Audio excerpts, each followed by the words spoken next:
الحلقة 25 من جعفر العمدة.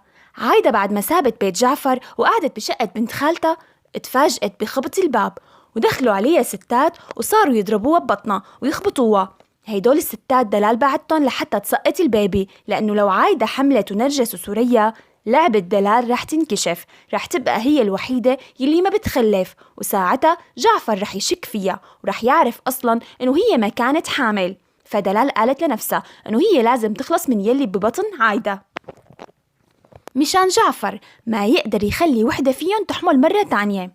بس المفاجأة إنه جعفر بيوصل لعند عايدة لحتى يصالحها. دخل لقى عايدة وقعانة بالأرض وغرقانة بالدم، أخدها على المشفى. بس عايدة فكرت إنه جعفر هو يلي بعتهم لحتى تسقط. بس جعفر قال لها إنه مو ممكن أعمل هيك، ولا يمكن أقتل ابني بإيدي. حتى أنا قلت لسوريا ودلال ونرجس اللي بدها تحمل تحمل.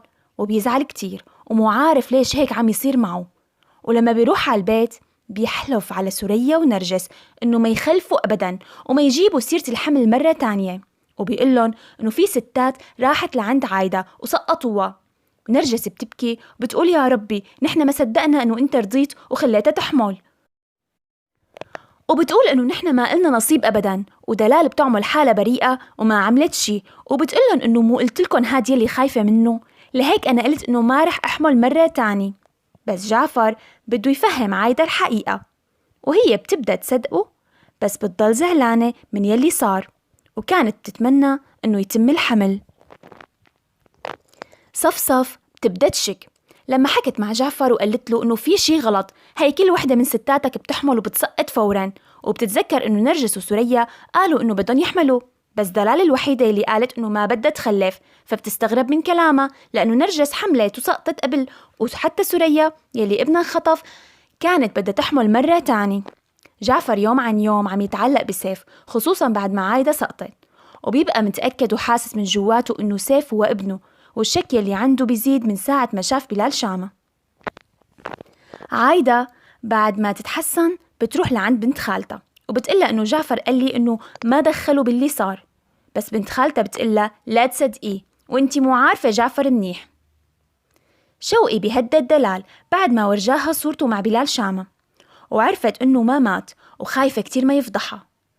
وراحت لعند أهلها على البيت، قالت لهم الحقيقة إنه ما كانت حامل، إنه هي ما بتخلف، إنه هي اللي خطفت ابن جعفر وبلال شامة ساعدها. أما بلال حس بالغدر من ناحية شوقي، وكان خايف أول ما عرف طريق المستشفى، وكان متأكد إنه هو تاني يوم ما رح يجيب ال1,000,000 جنيه ولا شي.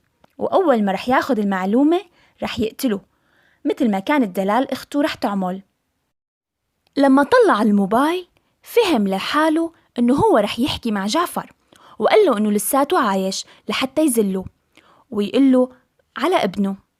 وقال لحاله إنه هو لازم يحكي مع جعفر، بس جعفر لازم يعطيه الأمان ويضمن له إنه ما رح يأذيه، ويقله مكان ابنه الحقيقي.